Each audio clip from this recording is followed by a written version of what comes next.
eu aqui, Joyce Hasselman, direto do Brasil, trazendo para você que acompanha a BR-TV Boston, não só nos Estados Unidos, mas em qualquer canto do mundo, as principais notícias do dia nas áreas de política e economia. E por aqui, uma série de perguntas no nosso país. Afinal de contas, Michel Temer cai ou não cai? A data para o julgamento da cassação da chapa Dilma Temer já está marcada. E mais uma pergunta, a reforma da Previdência sai ou não sai? Michel Temer colocou aí a tropa de choque em campo para conseguir aprovar o mais rápido possível a Previdência. A tropa do quê? Eu conto para você em instantes. E a pergunta que não quer calar, enfim, Lula vai ser preso ou não vai? Eu trago para você todos os detalhes a partir de agora.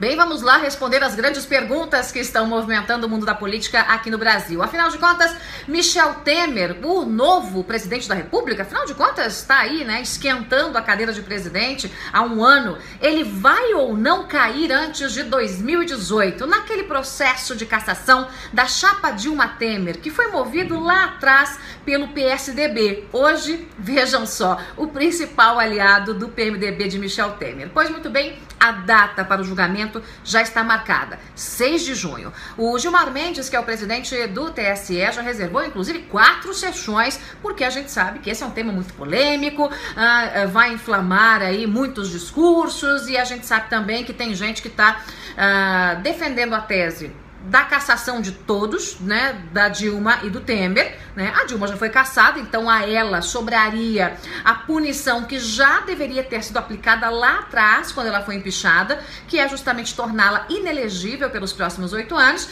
e se, por exemplo, a tendência do relator for seguida, o Michel Temer também cairia. Mas não é o relator que decide, não é apenas o relator que decide. E nos bastidores há uma espécie de acordo branco de cavalheiros para que nós não tenhamos, né, mais um novo presidente antes da eleição de 2018, para que não tenha que se convocar outra eleição, para que não tenha que o país passar por um novo trauma, né? E aí, gente, o próprio parecer do Ministério Público, né, do procurador eleitoral, dá munição para que os ministros, tanto do TSE quanto do STF, porque esse caso pode parar também no STF, decidam para que Michel Temer fique no cargo, não seja punido. Por quê? Né? Você vai dizer, não, Joyce, mas você enlouqueceu. Porque o Ministério Público, o procurador Nicolau Dino, disse o seguinte, tem que caçar a chapa toda, porque a chapa é una. É verdade, ele disse exatamente isso. Tem que caçar a chapa toda, mas ele deixa claro que a cassação deveria acontecer só porque a chapa é indivisível, porque Michel Temer, segundo o que está no relatório do procurador, não tem nenhum envolvimento direto com o esquema de propina delatado até agora, com o esquema de propina investigado até agora. Veja, estamos falando da figura de Michel Temer na chapa Dilma Temer. Não se trata do PMDB, que a gente sabe que está até aqui, envolvido até o pescoço nos esquemas. Então o procurador diz o seguinte, a Dilma não só sabia como alimentou esse processo, não fez nada para barrar, né? O Michel Temer não negociou diretamente propina, então ele não pode ser punido por isso. Mas, como ele é o vice da Dilma, se a Dilma vai ser cassada, e ela já foi, né, mas o nome é esse, se a Dilma vai cair, o Temer tem que cair junto. E é justamente aí que está o fio da meada. Então o próprio relatório do procurador vai servir de base para a defesa do Michel Temer. É legal o seguinte, não, mas então o próprio procurador está dizendo que ele é inocente em relação a esse caso do propinoduto. Então nesse caso ele não deve ser punido. E aí o que se desenha aqui nos bastidores? Se desenha uma conversa mais ou menos assim. Deixa como tá. Deixa o Temer lá, deixa a Dilma com os direitos políticos, o que é uma sandice, né? Porque é um absurdo o que fizeram com a Constituição brasileira, a época do impeachment, né? Mas deixa tudo como tá, deixa a Dilma lá, deixa o Michel Temer aí e vamos em frente, que atrás vem gente, 2018 vem aí, né? Essa, como eu disse pra você, é a tendência hoje. Em política tem aquela história, né? Você olha pra cima, a nuvem tá de um jeito, depois de um segundo você olha, a nuvem já tá de outro jeito. A política funciona mais ou menos assim no Brasil, mas é a tendência que segue dentro do TSE. Além do mais, ou além do mais, né, o julgamento que está marcado para o dia 6 pode não acontecer no dia 6, porque é só o ministro pedir vistas, por exemplo, do processo e pronto, já joga o processo lá para frente. Então, eu vou dizer para você, muita calma nessa hora, devagar com o andor, porque o santo da política brasileira é de barro e a coisa vai andando devagarzinho por aqui no Brasil. O Michel Temer, eu vou dizer para você, não vai ser cassado. Anote aí, aposte no que eu tô dizendo. O Michel Temer não vai ser cassado porque há justamente aí esse acordo branco, né, de cavalheiros, e porque o próprio Ministério Público Eleitoral disse que ele não negociou diretamente propina, mas Dilma sim, né? Não só sabia como negociava propinas aí com o propinoduto da Odebrecht e da Petrobras. Noves fora, a outra grande pergunta é, a reforma da Previdência, sai ou não sai? Gente, o clima aqui em Brasília, estou em Brasília nesse momento, é de muita articulação em torno da reforma da Previdência, porque o Michel Temer tem muita pressa, ele quer aprovar isso logo, porque todo o desenho econômico que ele fez depende da aprovação dessa reforma, né? A credibilidade do Brasil, a credibilidade para os investidores lá fora, tudo isso depende da reforma para que ele passe um recado de que as coisas vão bem no Congresso, de que há medidas de austeridade, de que o povo brasileiro está cortando na própria carne, aquela coisa toda que a gente já conversou. Então, o que ele está fazendo? Tudo.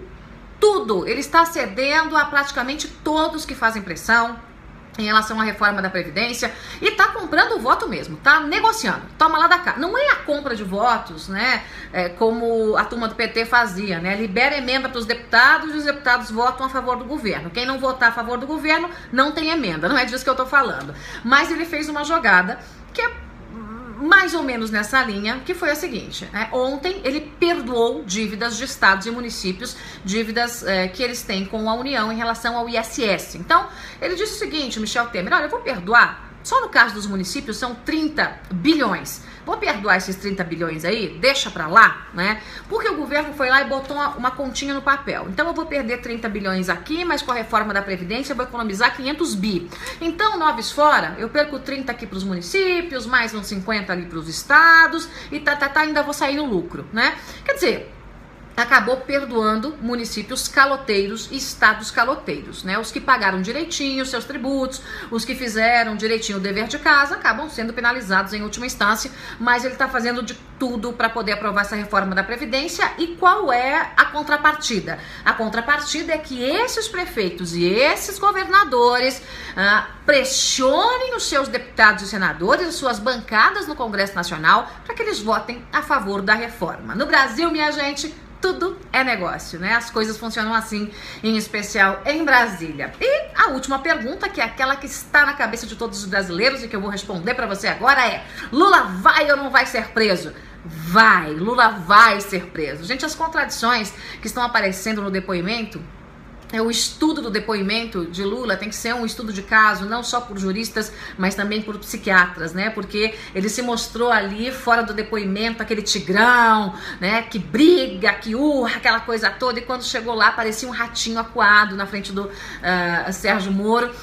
E o fato é que o Lula, tudo que ele não conseguiu jogar nas costas da Marisa, ele deu respostas evasivas e acabou tropeçando na própria língua, acabou confessando as relações que tem com a OAS e com o sítio de Atibaia. Quer dizer, a audiência era sobre triplex, não tinha nada a ver com o sítio de Atibaia, mas o Lula foi lá e acabou soltando a informação de que discutiu com o Léo Pinheiro, não a cozinha do triplex, mas a cozinha do sítio de Atibaia. E agora, né, a turma da OAS do Léo Pinheiro entregou documentos, troca de mensagens, troca de informações, agenda de encontros com o ex-presidente Lula, que deixa muito claro, são as provas, né, materiais, é papel na mão, é dado na mão, que mostra que Lula mentiu no depoimento, que ele esteve muitas e muitas vezes com Léo Pinheiro discutindo os esquemas de propina, discutindo os presentes, discutindo sítios, discutindo apartamentos, viagens, etc e tal, tudo isso com dinheiro roubado do povo brasileiro. Então Lula vai pra cadeia, é esperar pra ver. É isso, pessoal, eu vou ficando por aqui, muito obrigada pela companhia de todos, e você já sabe, a gente se vê sempre aqui na BR-TV Boston. Você acompanha as informações do Brasil comigo, Joyce Hasselman. Pelo menos 2 vezes por semana, hein? Tchau.